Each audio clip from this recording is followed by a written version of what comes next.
আসসালামু আলাইকুম। আশা করি সবাই ভালো আছেন। আমিও ভালো আছি আপনাদের ভালোবাসায়। আমার কৃষিভিত্তিক ইউটিউব চ্যানেলে আপনাকে স্বাগতম। তো আজকের প্রতিবেদনটির বিষয় হচ্ছে যে আমরা চারা হতে কিভাবে পেঁয়াজ রোপণ করব জমিতে, এবং চারার বয়স কত হতে হবে, কখন রোপণ করলে ভালো হবে, এবং কি পরিমাপে আমরা বেড তৈরি করব, এবং চারা রোপণ করার সময় আমরা কি কি পদক্ষেপ নেব, এই বিষয়ে আমি আজকে আপনাদের সাথে কথা বলবো এবং হাতে কলমে আপনাদেরকে শেখানোর চেষ্টা করব। আমার প্রাণপ্রিয় কৃষক ভাই কিন্তু আপনাদেরকে বলবে যে এখানে আমরা কিভাবে চারা হতে পেঁয়াজ উৎপাদন করব। তো আসসালামু আলাইকুম ভাই। ওয়ালাইকুম আসসালাম। কেমন আছেন আপনি? আলহামদুলিল্লাহ। তো এখানে কি জাতের পেঁয়াজ লাগাচ্ছেন আপনি? দেশি পেঁয়াজ তাহিরপুরি। দেশি পেঁয়াজ তাহিরপুরি, তাই না? জি জি। তো এই পেঁয়াজের চারার বয়স কতদিন হয়েছে? 45 দিন বয়স। 45 দিন বয়স হয়েছে। জি। আমি এখানে তাহিরপুরি দেশি জাতের পেঁয়াজের বীজ বপন করেছি।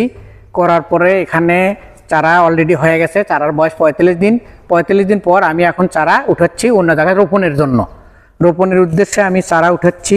এখন এই চারা কিভাবে রোপণ করতে হবে, রোপণ পদ্ধতি আপনাদের হাতে কলমে আমি দেখে দিচ্ছি। এখন আমরা চারা উঠাচ্ছি। চারা উঠাবো, এই চারার বয়স 45 দিন বয়সের আমরা চারা উঠাচ্ছি। আমরা এই চারা উঠানোর পর কিছু প্রসেস আছে, এই প্রসেসগুলো আমরা হাতে কলমে আপনাদের দেখে দেব। আমি এই বেড থেকে সুস্থ সবল এবং স্বাভাবিক চারাগুলো, যেগুলো লাগানোর উপযোগী, রোপণ উপযোগী, সেই চারাগুলো উঠাচ্ছি বেছে বেছে, যাতে চারাগুলো খুব সুন্দর হয়, সতেজ হয় এবং লাগালে যেন অতি দ্রুত লেগে উঠতে পারে।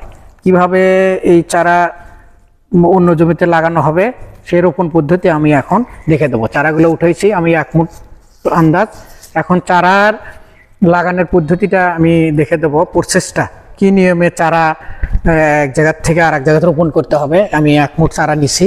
এখান থেকে অবাঞ্ছিত এই হলো শেকড়গুলো, অবাঞ্ছিত অতিরিক্ত শেকড়গুলো আমি কেটে দেবো এভাবে একটা এর মাধ্যমে, যে কোনো একটা যন্ত্রের মাধ্যমে হোক, কাশি, হাসা বা বটির মাধ্যমে। তো এভাবে শেকড়গুলো আমি কেটে নিচ্ছি। শেকড় কাটার পরেও এর মাথার যদি অতিরিক্ত, এখন আমি শেকড় কাটা হয়ে গেছে, শেকড়টা এভাবে সুন্দর করে সমান করে কেটে নিছি, লাগাতেও যাতে সুবিধা হয়। তারপরে এই 6 ইঞ্চি পরিমাণ রেখে আগালটাও আমি ছেটে দেবো, এটা ফেলে দেবো। এখন সুস্থ চারা, এটা লাগানোর উপযোগী হয়ে গেল জমিতে। এখানে আমি 2টা চাষ করেছি। প্রথমে জমি চাষের সময় টিএসপি, পটাশ, জিপ, ইউরিয়া, মিশ্র সার সব মিলে এই 6 শতক জমিতে প্রায় 15 কেজির মতো সার দিয়েছি। আর 2টা চাষ, তারপরে হলো কাপ কেটে নিছি, এভাবে বেড করে নিছি। 2.5 ফিট বা 8 ফিট লম্বা কাপ করে নিছি। এবং তারপর চারার গোড়ায় আমরা একটু গোবর মিশ্রিত পানি এখানে দিছি, যাতে এখানে চারাটার গোড়াটা সতেজ থাকে এবং চারাটা অতি দ্রুত লেগে ওঠে। এতে চারার গোড়ায় রস থাকবে এবং চারাটা বাঁচবে না, সতেজ থাকবে এবং অতি দ্রুত চারা লেগে উঠবে এই রস থাকার কারণে। এই কারণে আমরা গোবর মিশ্রিত পানিতে এই চারার গোড়াটা ভিজে নেব। নেওয়ার পর 4 থেকে 5 ইঞ্চি পর পর আমরা চারাটা রোপণ করে দেবো ইনশাল্লাহ জমিতে। এভাবে চাষ করলেই অতি সহজে চারা লেগে উঠবে, তাতে কোনো সমস্যা হবে না ইনশাল্লাহ।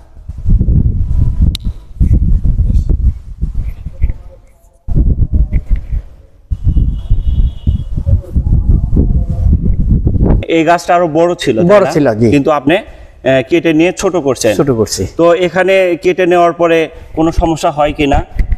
কেটে নেওয়ার পর সমস্যা হয় না। তো আমি এখানে দেখতে পাচ্ছি এই যে একটা প্লেটে যে গোবর মিশ্রিত পানি রাখছেন। তো এই পানিটা এটা কি কারণে এখানে ভিজে নিচ্ছেন আপনি? তো শেকড়টা ভিজে নিচ্ছি যাতে রসালো থাকে এবং অতি তাড়াতাড়ি গাছটা লেগে উঠতে পারে। পানি থাকার কারণে, এই রসটা থাকার কারণে চারাটা অতি তাড়াতাড়ি লেগে উঠবে এবং সতেজ থাকবে, নুয়ে পড়বে না, এতে কোনো ক্ষতি হবে না। অনেক সময় দেখা যায় যে পেঁয়াজের চারা লাগানোর কয়েকদিন পরে কিন্তু পেঁয়াজের নতুন কুশি বের হয়, কুশি বের হওয়ার পরে কিন্তু চারাতে কিন্তু অনেক দাগ হয়, পাতাতে অনেক দাগ হয়। তো আপনারা সেখানে রোবরাল ব্যবহার করবেন। তো আপনারা 2 গ্রাম প্রতি লিটার পানিতে মিশিয়ে স্প্রে করবেন, তাহলে এই পেঁয়াজ খেতে আপনাকে কোনো প্রকারের ছত্রাকনাশক স্প্রে করতে হবে না। আর একটা ওষুধ আপনারা স্প্রে করবেন, সেটা হচ্ছে কনফিডর। তো রোবরাল যখন 2 গ্রাম প্রতি লিটার পানিতে মিশিয়ে স্প্রে করবেন, এর সাথে কনফিডর 1 পাতা 16 লিটার পানিতে মিশিয়ে স্প্রে করবেন। আশা করি আপনার পেঁয়াজের জমিতে আর কোনো ঔষধ স্প্রে করতে হবে না।